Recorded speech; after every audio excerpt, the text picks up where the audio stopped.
Hey everybody, welcome to TSDitto Reacts. Let's get into the video. But at the shelter, the food, my kids cannot eat the food at the shelter. And they give us 2 months to stay at the shelter, and then you have to go out again with your luggages and the kids and find another place. It's very difficult. In listening to everybody speak and making demands on New York City to do more, how much more are we supposed to do? This system is so overworked and overburdened. We don't have the resources that you need to get what you need. I mean, your testimonies move me tremendously. I don't want to see anybody mistreated in any sort of way. But I have to ask you, what motivated you to come here thinking the streets are paved with gold? They're not. They're absolutely not. And you're living through that. After the Isn't the United States the melting pot that every country in the world wants to come to in order to experience the American dream? And wouldn't New York, isn't that where Ellis Island is, where all of the people from the old countries came throughout history to get to America? Whoever that lady is sitting behind the microphone, she seems really out of touch, because I'm sure before the United States was established, somebody from her history was on a ship that came to New York, possibly. Because from the history that I know, these here United States was inhabited by Native Americans, correct? So what the heck is she talking about? Some people just burn my bread, paved with gold. I don't even want to go. I don't want to go there. Back to the video. flood, God says to Noah and his family, go forth, multiply, and replenish the earth. And I've asked the rabbis and checked on it, and replenish the earth is correct. Re means do again. Why? Well, because everyone died in the flood, so you have to repopulate the earth. But go back to Genesis 2:28, where God is creating Adam and Eve, and he says the same exact words. Go forth, multiply, and replenish the earth. Do it again. So what we're talking about is the same thing Jeremiah is talking about. Jeremiah says, I saw in a vision the earth when it was a meeting place for the gods, and then it became a waste and a desolation. I believe that there is no doubt in my mind that this world has been inhabited for perhaps millions of years, and the powers that be on this earth are connected to that lineage going back thousands and thousands of years into a world that you have never known. And somewhere along the line, I believe those powers are going to make themselves known to us. And when that happens, it's going to be an awesome event, because the way these entities, the way these gods work, is that they're very slow. When you're in control, there is no need to be in a hurry. You don't have to impress anyone or show anyone anything. When you get ready to move, the world will know it. And I believe that this is exactly what is coming now. I believe we're getting ready to see the powers of this world shaken.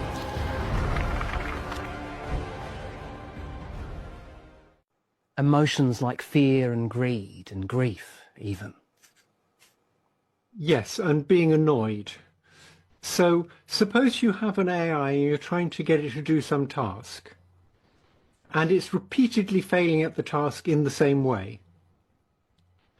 You would like the AI to have learned that if you repeatedly fail in the same way, you get annoyed and start sort of thinking more outside the box. You try and break whatever it is you're dealing with. I've seen an AI do that in 1973, but it was programmed to do that. Now you'd like it to learn that behavior. And once it's learned that behavior, if it repeatedly fails at some simple thing, it just gets annoyed with the setup and tries to change the setup. That's an emotion. Alcohol means body-eating spirit. It's Aramaic. Okay, alcohol. It's not alcohol, it's alcohol. That's the proper translation. That's why it says spirits. Because when you drink alcohol, it is opening you up to a spiritual realm, allowing demons to enter you.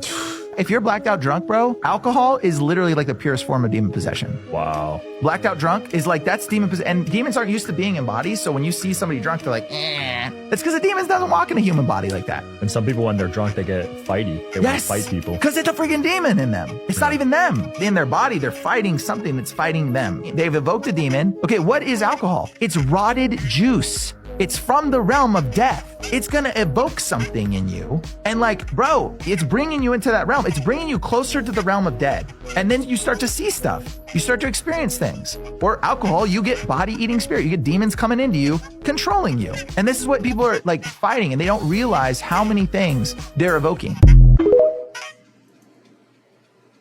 That sounds real. I mean, it makes so much sense. I don't like drinking because I turn into something that I cannot explain.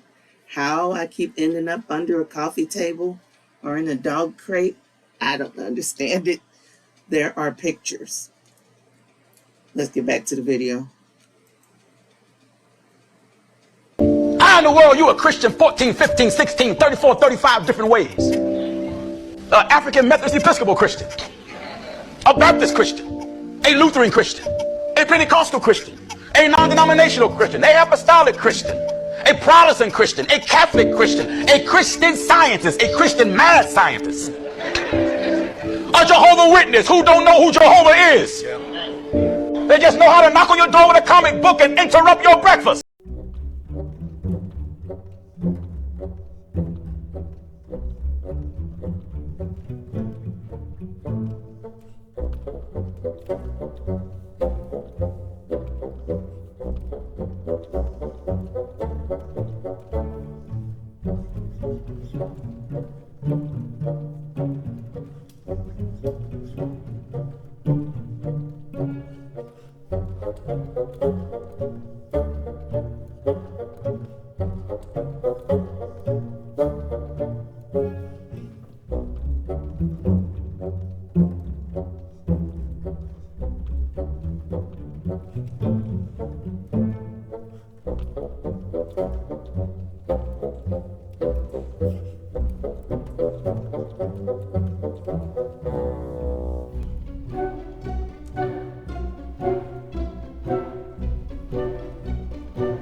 Pause. Do you see the title of this video? If you look like me, you need to check this video out. And before I play this video, do y'all remember what Yoda said? No different. Only different in your mind. You must unlearn what you have learned. Now listen to this video and I'll give you my 2 cents. So am I the only one that's noticing how black people are becoming one all across the world? Now this isn't a subject a lot of people are talking about, but I see it. I feel it.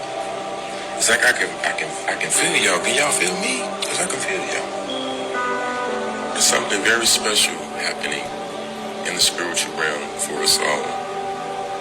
And I can definitely feel it. I just want you guys to know that I do love you all. And I know y'all love me. I believe that we all love each other, but we have a funny way of showing it. Be strong. Keep your head up. We are like changing the world without even knowing it, without even trying. Like this video, it's gonna blow up, and that's not the intention. The intention was to let my people know that we're loved, and we're seen, and we're heard. Oh my God, there's no way that you guys cannot feel this love and this power. It's like it's in our, like, it's flowing spiritually but I can feel it physically. Just like the...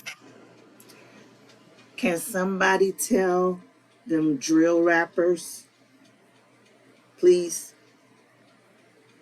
Please, tell the drill rappers.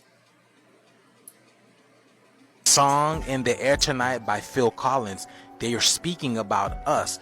I guarantee you, you will get goosebumps or chills if you go listen to this song and then correlate it to what's happening around us with melanated people right now. This is the ride. That's why it's Phil Collin, like Collin. Phil, who fills you up?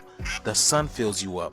The Phil is calling in. Now, when you look at Phil Collins in Gematria, he gives you the number 42. Y'all remember Hitchhiker's Guide to the Galaxy? In the Hitchhiker's Guide to the Galaxy movie, they told you the answer to life in the universe was number 42. Phil Collins gives us 42. We can feel the love within the atmosphere. We can feel the change that's happening within us right now, y'all, right? And this just took place in New Orleans, right? Notting Way Plantation. You see how New Orleans gives you 42 as well? Now, upon the burning of the building, a lot of people witnessed the shadows of our ancestors within the pillars of the building. Let me show you guys through numbers, through gematria, that our ancestors are working for us. Because you have Notting Way Plantation gives you 74. You guys ever seen the movie Tales from the Hood? I told you, all these movies are literally talking about us.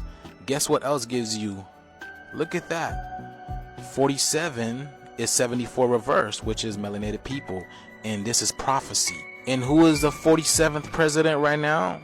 Trump. Yeah, exactly. So Trump is, yeah, that's why his wife is melanin.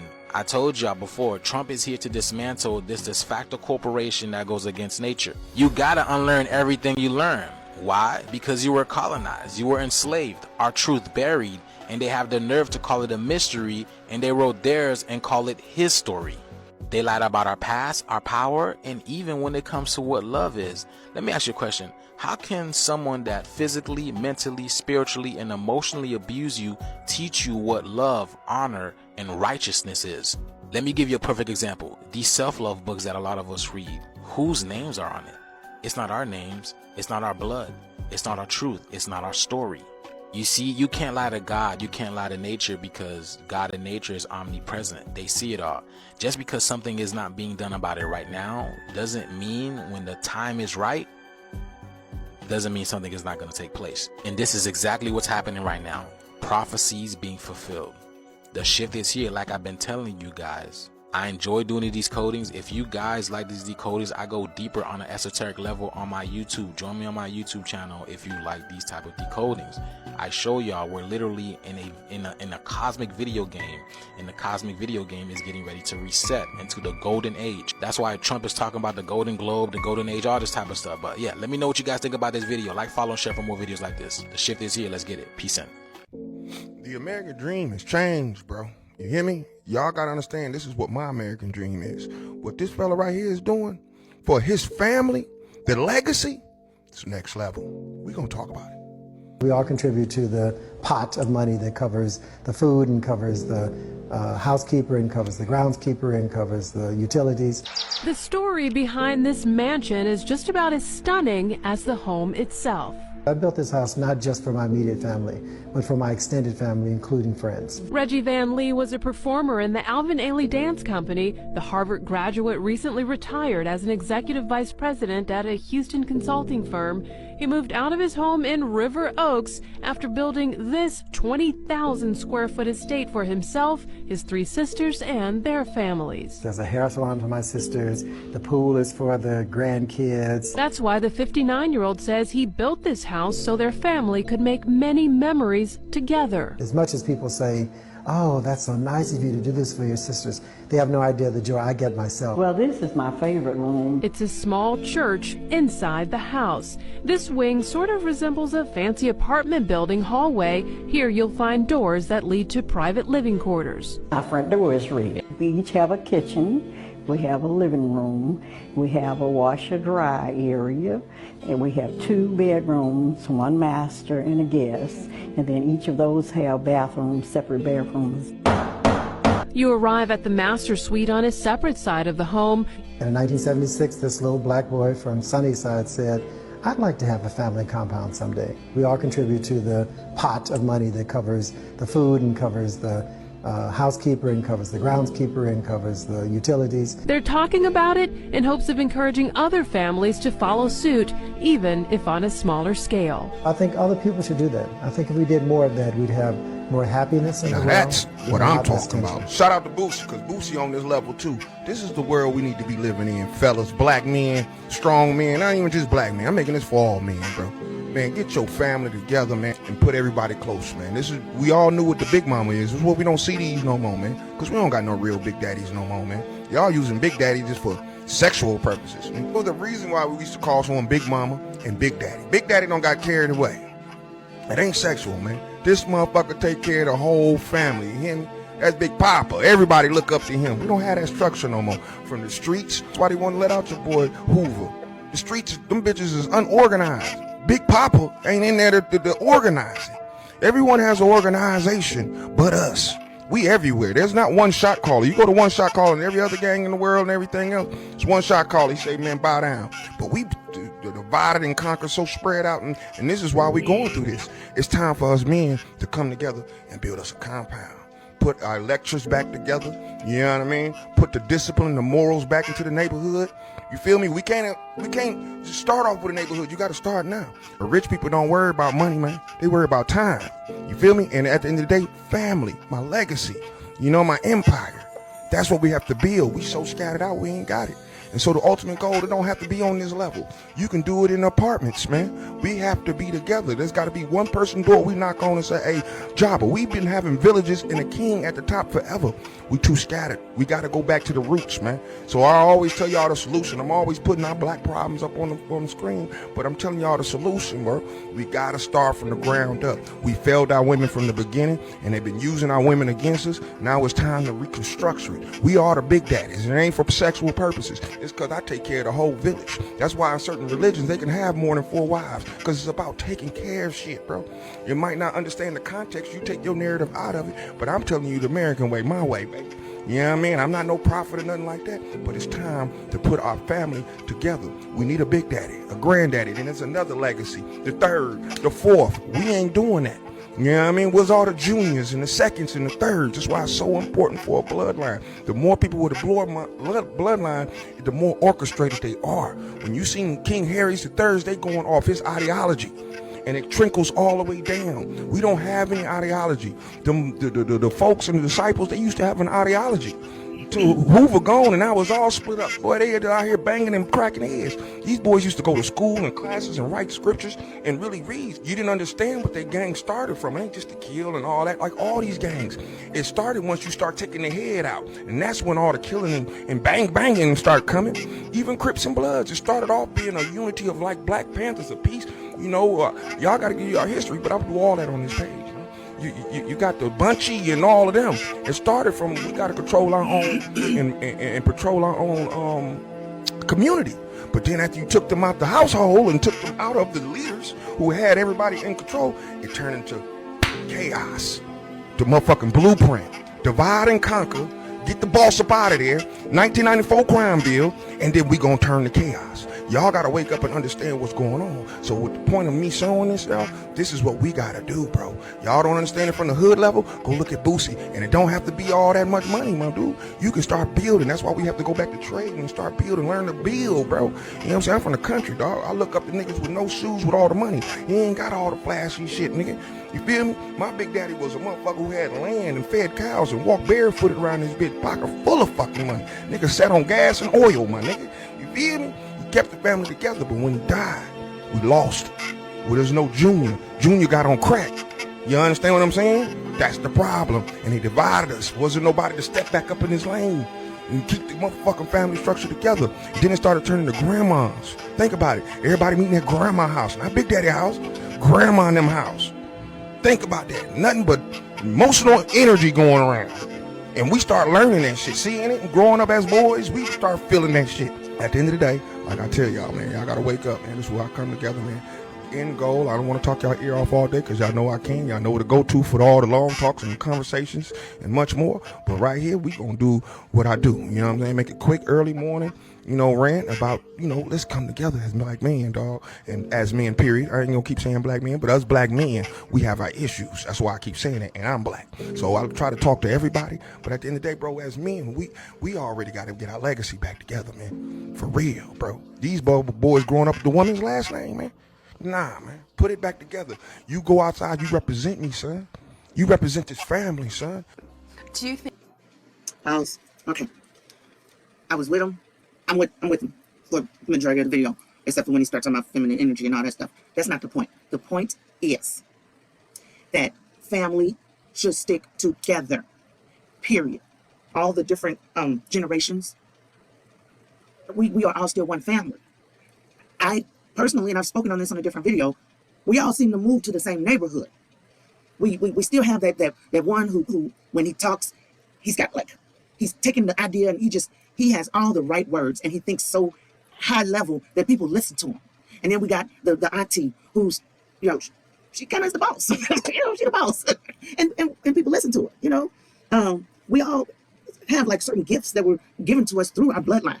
If we were to have all just put all of that together, and that's something that I preached on many, many times. You got the gift of this, you got the gift of that, blah, blah, blah, blah, blah. Let's put it all together and make something, not just for us, not just for our generation before us, but for our children.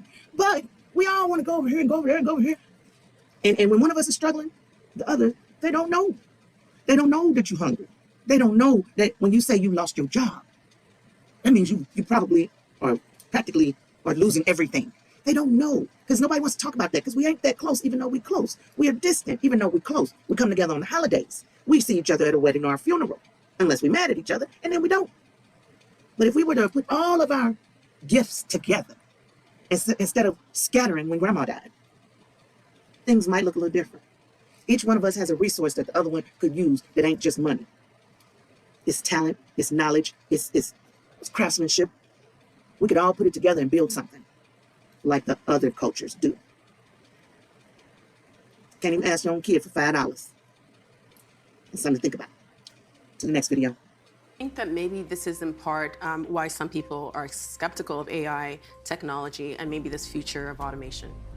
Because it just kind of feels as if you're the user, but you're not in control of what's happening around you. I think the fear and kind of pessimism towards AI in the future, there's a few reasons. Some of it's pop culture related, tuning into shows like Black Mirror, The Matrix. But then again, yes, of course, a lot of our interactions with technology, we feel like it's happening to us, not with us. And for many people, it seems like there's 5 or 6 companies and maybe 7 or 8 people kind of steering our future.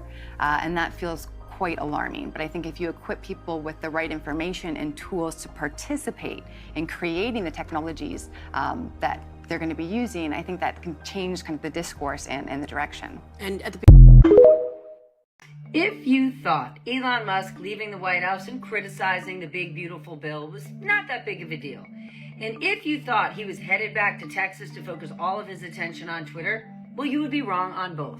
Elon Musk and Donald Trump, courtesy of Elon Musk, are now in an absolute battle royale. Elon Musk took to Twitter today to go after the president over and over, so much so that Tesla's stock has lost over $150 billion in market cap today. He went on a tirade. He started the day with, here's a big bomb, real Donald Trump is in the Epstein files. This is the real reason they have not been made public. Elon Musk tweeted this with a "Have a nice day, DJT." Now, this tweet is part of a broader dispute. Donald Trump and his team have said over and over that the president has had no involvement in Jeffrey Epstein, and Elon Musk has shown no proof proving otherwise. But that's not all he said. He retweeted a tweet earlier today suggesting that the president be impeached. He went on to say he's the reason Donald Trump won the presidency. He's the reason Republicans have control of the Senate, have control of the House, and without him, Democrats would. He went on further to say that because of Donald Trump's tariffs, the country will tip into recession in the second half of the year.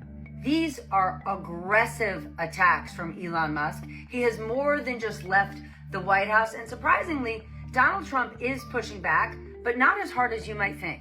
Remember, Melania Trump famously said her husband wasn't a bully, but if you hit him, he will hit back twice as hard. When you attack him, he will punch back 10 times harder. Well, he hasn't hit back twice as hard. He said He's not surprised that Elon Musk turned on him. He's surprised that he didn't do it 6 months ago. Donald Trump's in power for the next 3.5 years. Elon Musk is the richest man in the world. Which one is angrier? Which one is more vengeful? All eyes are on these two. This battle seems like it's just getting started.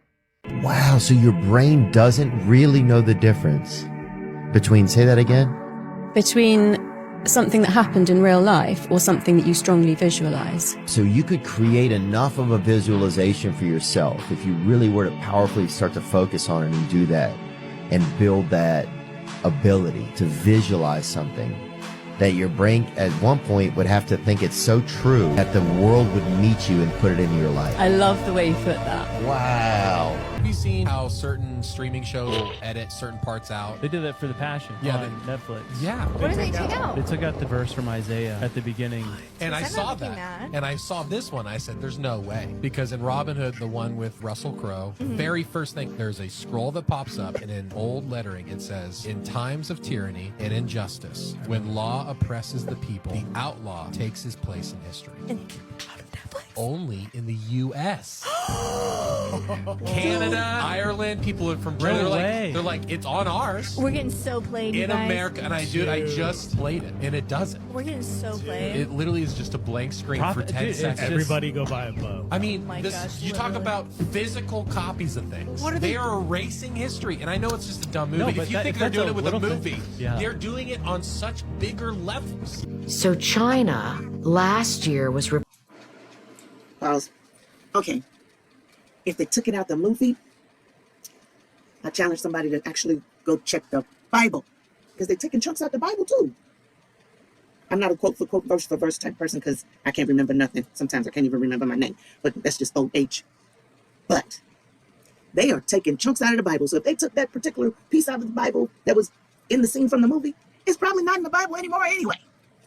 Just like they're taking Black history and making that disappear. I don't know. Somebody write in the comments, what do you think is happening? Okay, back to the video. reported to have 400 nuclear weapons. This year they have 500. That is deeply concerning. The Defense Department believes that in the next 10 years, China will have 1,500. Russia is not building new nuclear weapons, allegedly. Neither are we. India and Pakistan are said to have, or understood to have, about 165, I think it is, each. Okay. But when you really drill down on it, you realize that we don't really know. The transparency from them is limited, and how much intelligence the agency has on it is anyone's guess. What about our allies? What about UK and France? UK, I believe, has about 200, and I'm forgetting the exact number of France right now. But the UK is interesting because they have reduced their weapons systems down to only submarines, which is really interesting. So, this next video may be a trigger warning. Please be advised. Like they'd have all these expendable children outside in the woods, and usually they have holding grounds, like a tunnel system or That's something. not me, guys. That's the way the video was Where made. they hold the kids in cages until the time of the hunt. And the hunt usually happens later, once it's dark outside. And so what they'll do is they kind of they'll kind of make a parameter, which is pretty large, of these woods, and they'll station the different elite people around the perimeter. And then when they give the go, they release the kids, and the kids are told just to run, to hide. And that's when the elite will go through the woods and start hunting for them. When they catch them, a lot of times they will first sexually abuse them, and then they'll kill them. So not everybody will get killed in that situation. If they don't, then they're used for other hunts. But, there were kids that I saw who, were really good survivors, and they would just continuously have to relive this trauma, so there was kind of like, so those were the kids on the outside, and then because we were hierarchy kids, we were on the inside. And so on the inside, usually in the house or the lodge, you would have the older men who were too old. Sometimes it did include women, but they were too old to be out in the woods hunting for the kids. So they brought everything indoors for those individuals. And those individuals were not allowed to kill, but they were allowed to capture and rape the hierarchy children. So, once the signal was given that the hunt was on, you were just trying to escape, hide, and not be found. And sometimes they would make it seem, for the kids, like it was a hide and seek game.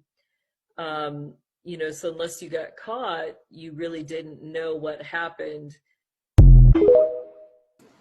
We're going to see if YouTube allows that video to stay in. I don't want to mess up any YouTube guidelines. It's a pretty deep and interesting topic, and it may be a trigger warning for some, and I apologize for saying that late, but we're going to see what YouTube allows. My videos are not tailored towards young people in the least, so we'll see if that kind of info gets to stay in. There are things that we do not know about this earth and the people on it. So this would be an education-based topic for those who do not know. To the next video. Y'all just watched that, right? The richest man in the world stood in the Oval Office without a suit, by the way, zoinked out his fucking scoob, sporting a black eye that he claims his kid gave him because he asked the kid to punch him in the face on the day that a damning report came out detailing his alleged extensive usage of happy substances during both the campaign trail and his tenure as the shittiest government employee in history. Alleged usage so extensive that he was no longer continent, and not a fucking word from conservative media about it. So I don't ever want to hear another word from one of you slack-jawed, half-witted Republicans talking about how the left hides things, but we hold ourselves accountable. The fuck you do. If we flip the script on this, you motherfuckers would be frothing at the mouth, calling for impeachment on anyone even remotely associated with this. But in this case, nah, it's all quiet on the Muskern front. This fucking thieving technocratic wannabe gets to go through all of our data while orbiting fucking Saturn, and you're all good with it. Unreal. I have never seen people lick boots harder, and it's especially mentally flabbergasting when this motherfucker walks around dressed like he's an extra in the goddamn Matrix movies. So either grow a fucking backbone and hold yourselves accountable up, or shut the fuck up. This is crazy. It's presented to the government.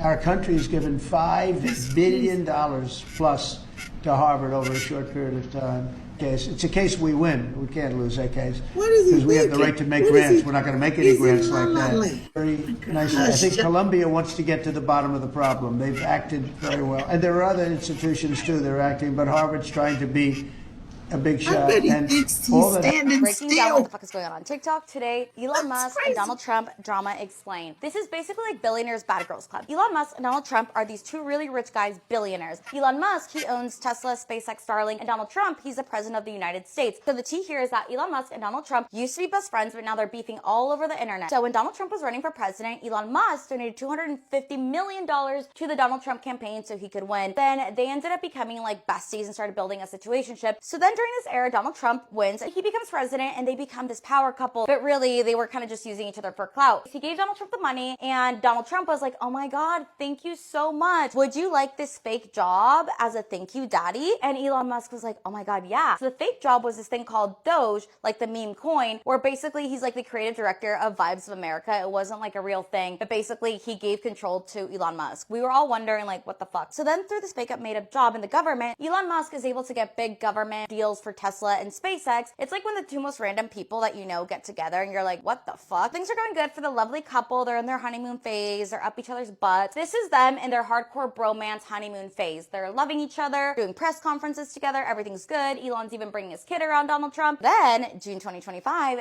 things get messy, and that's where the situationship breakup happens. Donald Trump drops this thing called the One Big Beautiful Bill. It cuts electric car perks, meaning bye-bye Tesla tax breaks, and also boosts oil and gas companies instead of advocating for electric-only cars, which is why Elon Musk wanted to get really involved with Doge thing and the presidency and Donald Trump, because he basically wanted everyone to have electric cars, and Teslas are dominating. Elon Musk is butthurt that Donald Trump was seeing out with oil and gas instead of electric cars, basically getting cheated on, so he takes it to Twitter to vent his feelings and expose it, as every petty girl does, and starts outing Donald Trump, being like, you wouldn't have won without me, which there have been allegations that Elon Musk did something to help Donald Trump win, allegations all alleged, and he also says, why don't you go check out Epstein's documents? And he's also saying, impeach Trump. Vance should be president, not you. And Elon Musk gets big mad because electric cars are his baby. How could you do this to him? Like, I thought we were together. You know when you're in a situationship and all of a sudden you see them out with another girl? Situationship ends and you just want to ruin it all for them, or like a failed friendship with like an influencer and now you just want to ruin them on the internet and expose everything about them. Basically, Elon Musk goes Regina George on Donald Trump, basically exposing his boss, because Elon Musk was really involved with Donald Trump and the government and even had his little fake Doge thing. This feels like such a petty breakup and I'm here for it. To be fair, Elon Musk is just a petty girl just like us and wants to get revenge. I don't like him, but I don't blame him for that. Then Donald Trump, as every boyfriend that cheats does, starts gaslighting Elon Musk, being like, stop talking, stop tweeting, or else I'm going to take away all the government ties that we have to Tesla and SpaceX. So then through all of this, Elon Musk starts literally losing billions because he's going crazy. So his Tesla stocks are dropping because people are pulling out, being like, well, I'm not gonna be involved with this. It's not a good look. So basically the entity of all of this is that Donald Trump is like, you know what, Elon, you will never work in this town again. And then Elon is like, well, you know what? I own the satellites that you're tweeting from. So try me. Men really just love to cheat and gaslight. Donald Trump is just like you for real. Elon Musk is just like me for real, just petty. I don't like either of them, but this is so juicy. I love gossip. So yeah, that is Elon Musk and Donald Trump drama explained. The girls are fighting. I stopped filming with my nice camera and I found out that my videos felt overproduced, but I only did that because people were like, oh my God, your quality is terrible in your videos. Step it up. So I did, and then they didn't feel as organic anymore. So we're back to just like the iPhone quality. We're just here to gossip vibe. And then this little corner until I can find a man that won't cheat on me, that can hang my whiteboards. There's so many times. Sound like a girl fight to me. In the White House. I'm so confused. I don't know what's happening. Somebody tell me. Put it in the comments. What do you think is happening in the White House? Why is it happening in the White House? How did this happen in the White House? I'm so confused. Put it in the comments. Tell me what you think. Back to the video. That I would hear the voice of shame and guilt and doubt, and you're not enough, and you have this platform. But if they really knew, your worst actions, your worst thoughts, your worst days, your worst moments, and I would have to listen to that song and get in God's word, because he would remind me, no, that's the voice of the enemy. But what does God say? You see, the enemy calls you by your sin. God calls you by your name. The enemy calls you a mistake. God calls you a masterpiece. The enemy says that you should be afraid, and God says, I didn't give you a spirit of fear. The enemy says you're alone, but God says, I will never leave you and forsake you. And so that's why it's so important to have a renewing of your mind in God's word, in scripture, in prayer, and with other people around you. Because when we get isolated, when we get alone, all of those voices from the enemy start to leak in, and they start to creep, and they start to say, and they start to point out all of those flaws. But then you have to get back to scripture, because God's saying, you're missing the point. Yes, you have scars and you have flaws, but you're not defined by your scars. You're defined by mine. That's the gospel. That's the cross. We couldn't do anything about it, but yet his scars are what define us now as believers. Could you imagine if they actually suspended habeas corpus and Gen Z went full send on it? The generation that's been practicing this shit since they were 5 years old and has 15 years of comms experience on Call of Duty. I can just see it. They're walking down the street and like, oh, we got two pushing mid. Oh, look at that. Camper up in the window. Rat behavior. Plant the B. Cover me. Watch the flank. If you have an intention, you take a pencil, you write it down. You're actually doing something physical, tactile. Then you read it silently. Then you read it aloud. Then you visualize that. and you do that over and over and over again, what that will do is then embed that into your subconscious. And then these different cognitive brain networks get activated.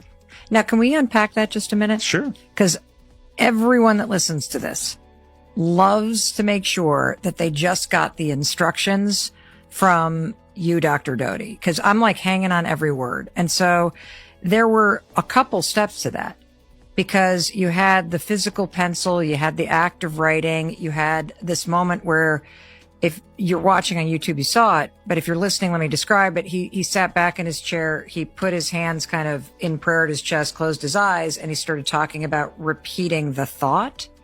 Is that the chain of events that you do to encode it in your mind? Yes, absolutely. So what is, will you walk us through it one more time? Yes. So again, what you want to do is to use all of your sensory organs as much as possible to embed that intention. So by writing it down, by reading it aloud, by reading it silently, by visualizing it, that creates the process where this gets embedded and into your subconscious.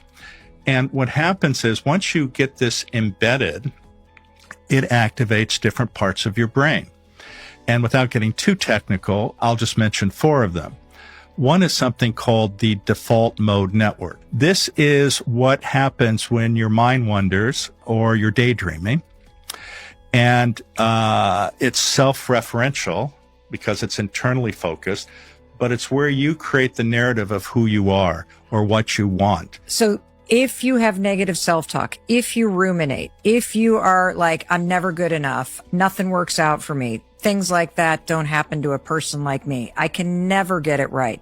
That is in the default mode network. Absolutely. And that gets really activated and results in rumination for some people. Can I ask you another question? Because one of the things that you said at the very, very beginning is you painted this gorgeous picture of the ability to leverage the remarkable power of your brain to help you get what you truly desire in life, to help you live in heart mode. And you said it's just about believing it. And part of the reason why we have trouble believing it is because of the default mode network and all of these stories you've repeated over and over and over again. Is that fair to say? No, that's exactly correct. And we can reprogram, or we can lay down a new track? Oh, absolutely. And it's available 24/7, and it doesn't matter what's happened to you before. You know, so many people get fixated, well, I don't deserve this because of. We all deserve it.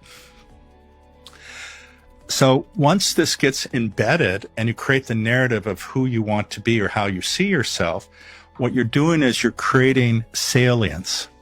Okay. What's that word mean? It means making it important. Okay.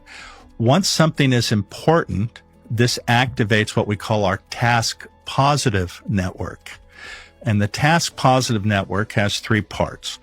It has the salience network, it has the attention network, and then it has the executive control network. And once something is salient, what you're basically saying is, this deserves my attention.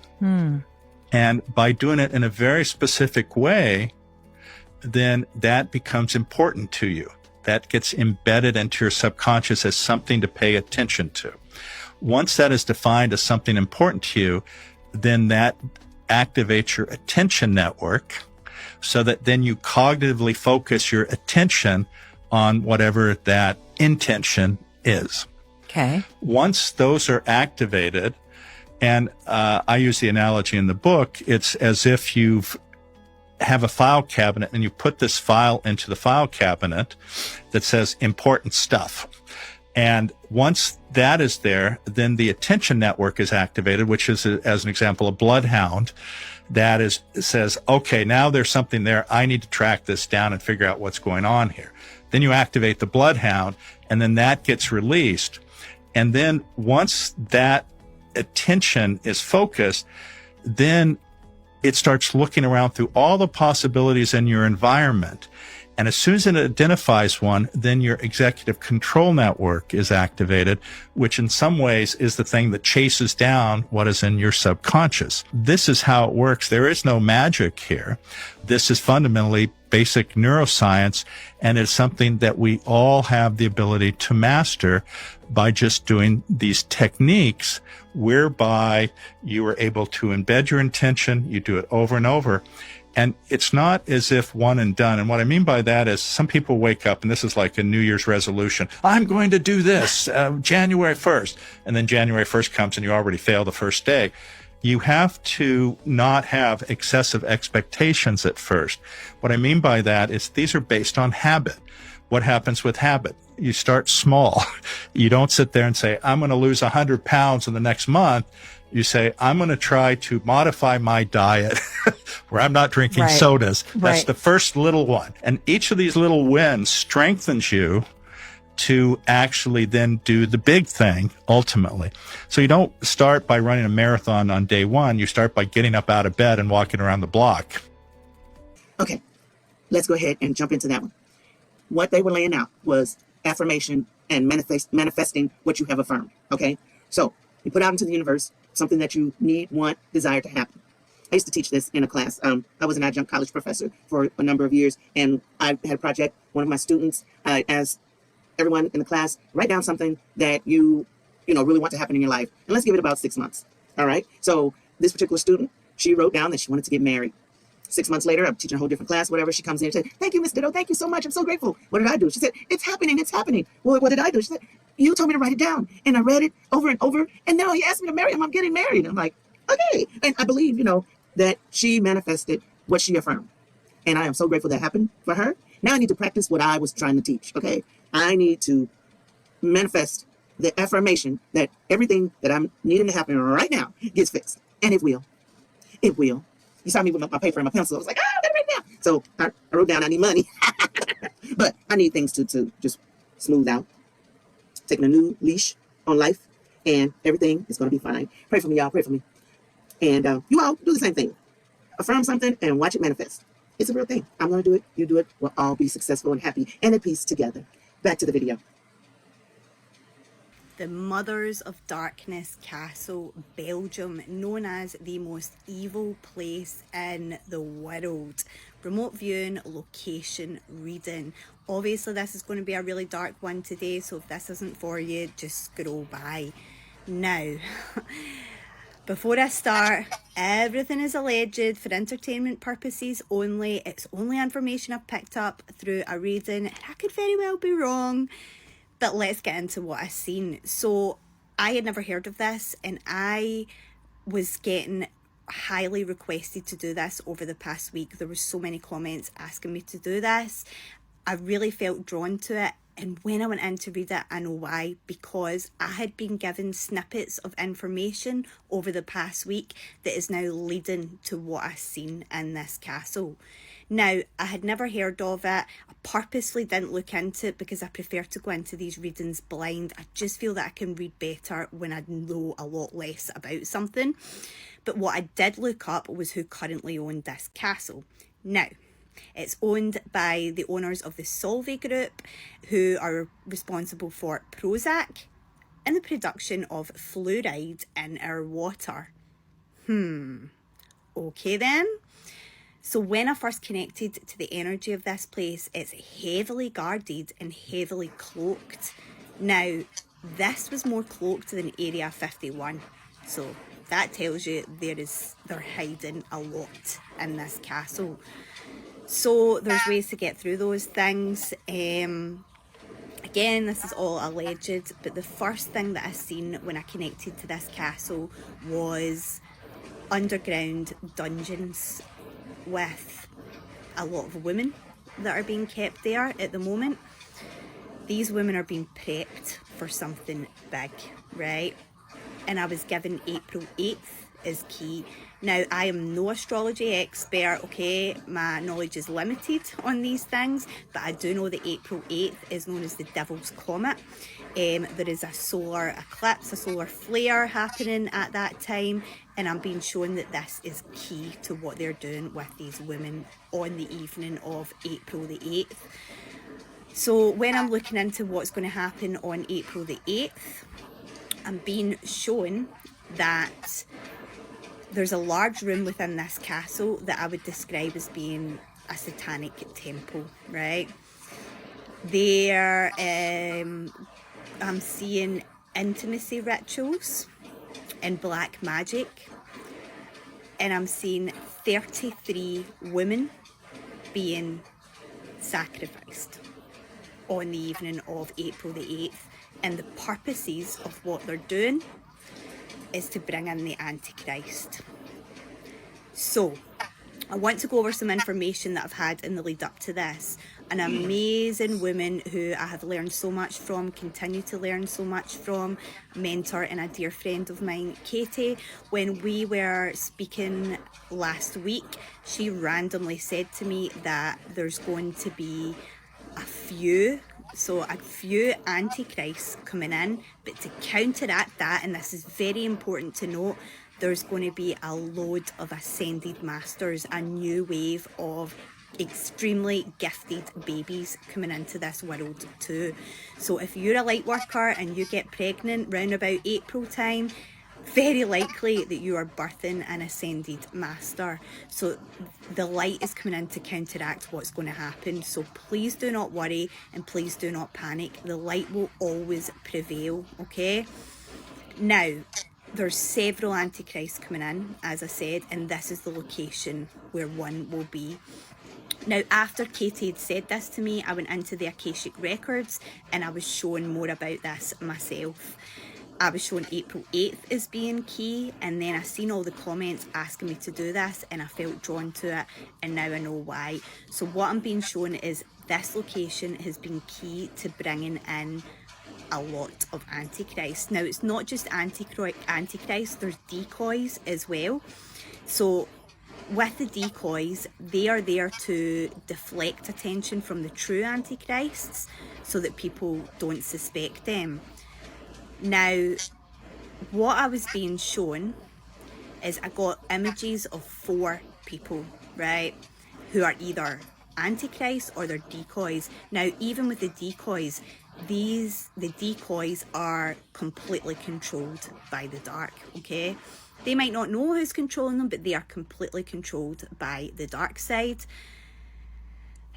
So the 4 people that I've seen, I'm not going to say in this video because I don't want sued, but it was 3 males and a female. So put your guesses into the comments and I will like your comment. The darkness knows that its power is coming to an end and it's just striving for some last power. It's a last ditch attempt, but nothing is going to come of this. I can't stress that enough. So I'm being shown back to before this castle was built. So I'm being shown the land in the castle, right? And I was shown the land on the castle. It was all wooded area at one point, and again it's similar to what I've seen at Castle Huska. So there was a bottomless pit there that's a portal to the underworld, but it's more powerful than other portals that I've seen. It's more open. The veil is extremely thin there to the point where it's kind of like it's non-existent in a way. So the original people who built this castle, don't even know who that is, but the original people who built this castle were involved in this. They knew what was under there and they were working with demonic beings. Now, these are really powerful demonic beings that reside under there, and every owner of this castle since has deals with those demons and is working with them, allegedly. So what I'm also being shown is that the Antichrist who will be produced here on the 8th of April isn't going to be in the public eye. So it's not going to be famous parents or anything like that. Famous parents could be having a decoy, but the true Antichrist I'm not seeing as being in the public eye. I'm seeing there's several locations for the Antichrist. Another one I'm picking up is California. Put into the comments some locations that could be in California. I don't know California, but I'll know if someone puts it in the comments. So this castle is a headquarters, right, for a secret society. I'm getting strong Illuminati ties here, and I'm getting goosebumps as I say that, so that's validation. I'm also picking up that it's some sort of school as well. So it's like a black magic school that they send their children to learn black magic and all of these kind of practices. And it's where the decoys, the Antichrist, it's where they will learn from as well. So essentially a training school for the children of darkness. So I'm looking just now and it's 5:55 on the clock, okay? That's all about transformation and major shifts happening. So the world is shifting and the world is changing. It is for the better, even though there's a lot of things coming out and a lot of things being exposed, a lot of really dark things. All we're doing is just bringing these things up to our awareness so that we can shed light on them. Because there is a collective evil that's in this world, and ignoring it and denying it exists, I'm sorry, but it's not going to help anything. And that is the reason why I talk about these things on my channel. But I also talk about the light on this channel as well. And I can't stress enough, do not let these things fear you. Do not just have complete faith. We are all going to end up living in a better world.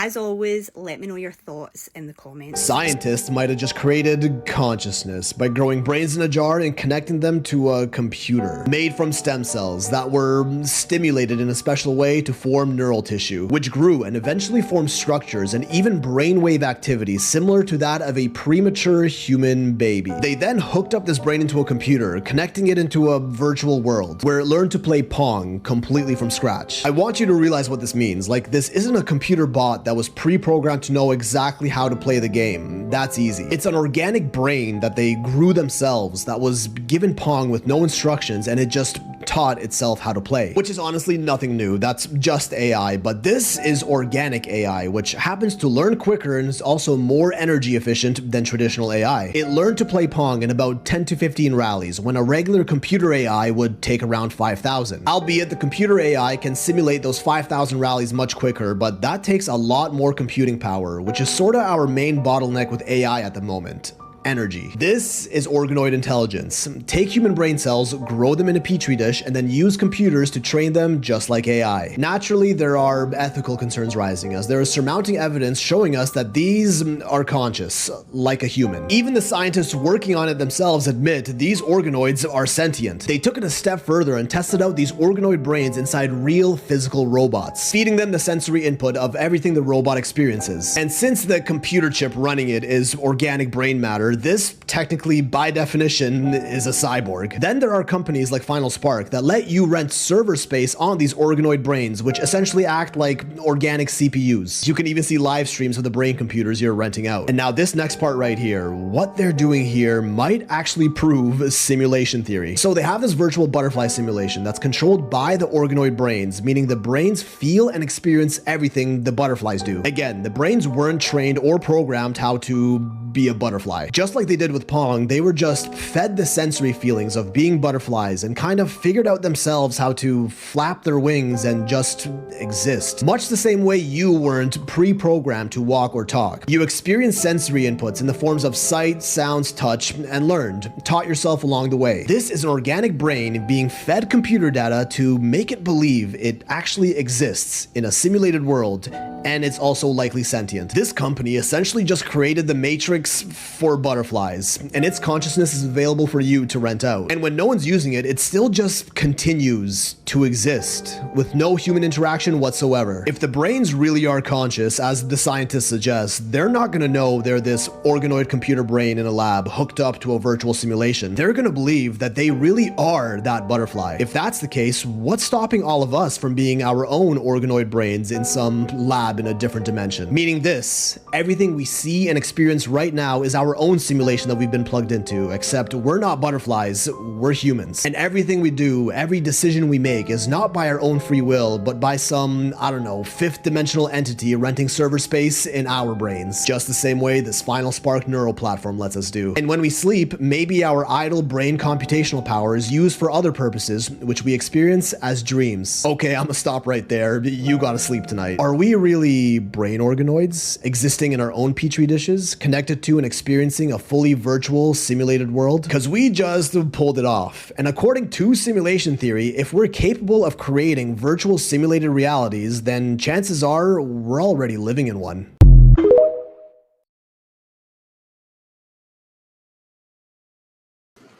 Okay, if I were to, okay, I'll just go a different direction.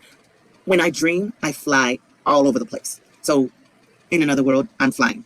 Or my simulation, I can fly. Or this is the simulation and I can't fly because I'm stuck here. I don't know.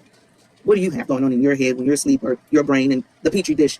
This whole world is a petri dish because all this stuff is yuck. And if you've ever seen a petri dish, no. Back to the video. Why is home education rising like never before? Because parents are waking up. Traditional schools are still using 19th century factory model to teach children for a world that no longer exists.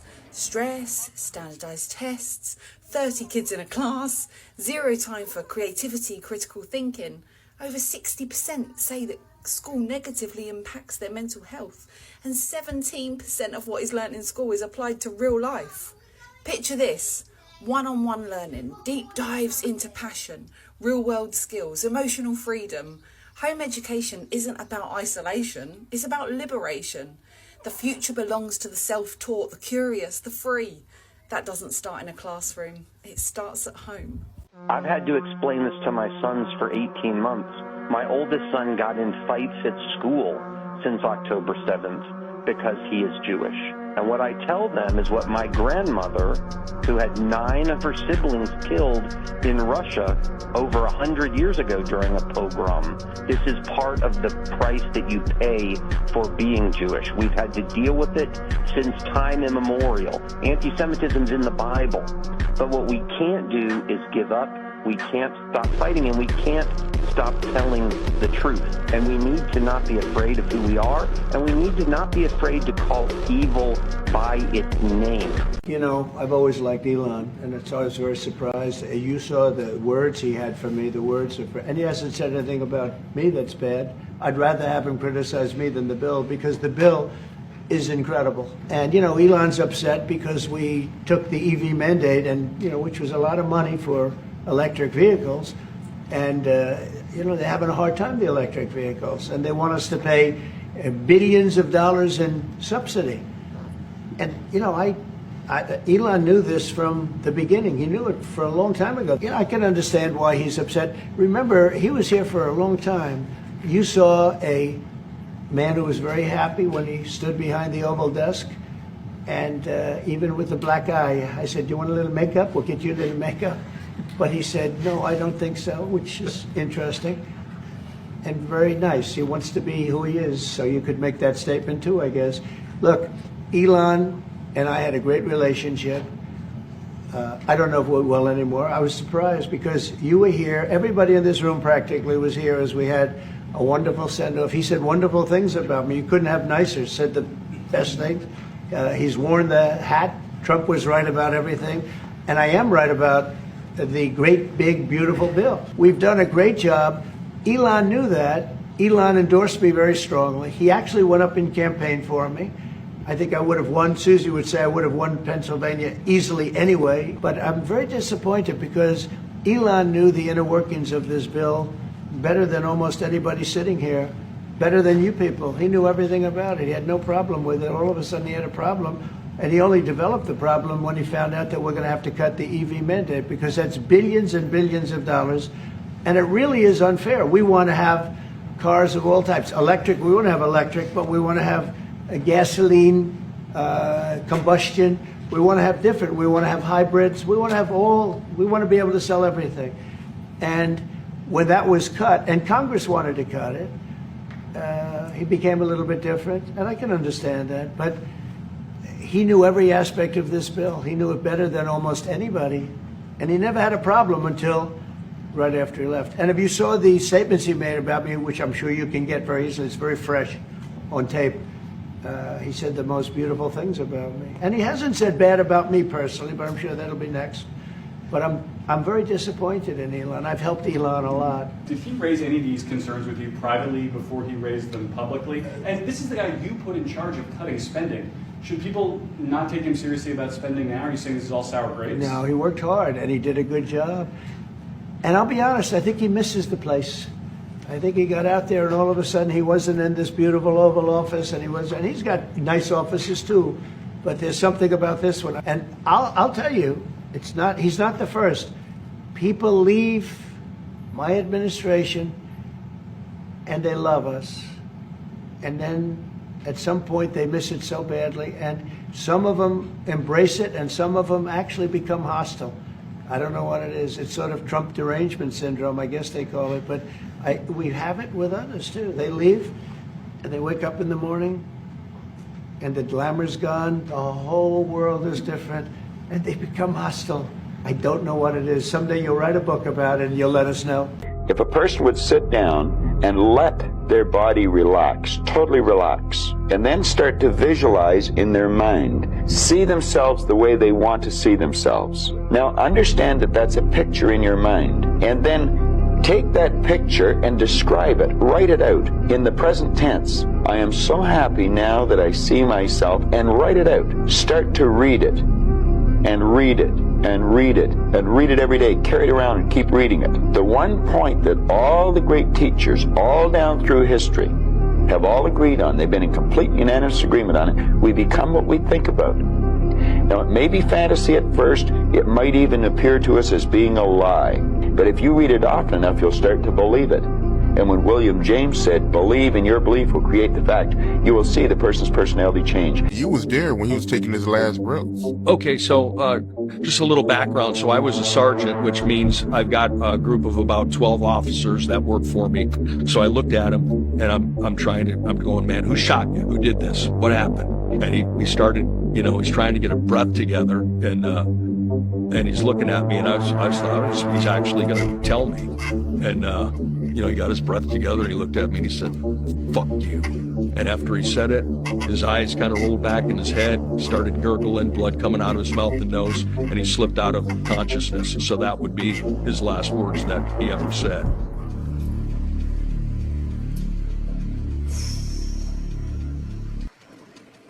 Well, that's the end of the video. Thank you for joining me today, TSDitto Reacts.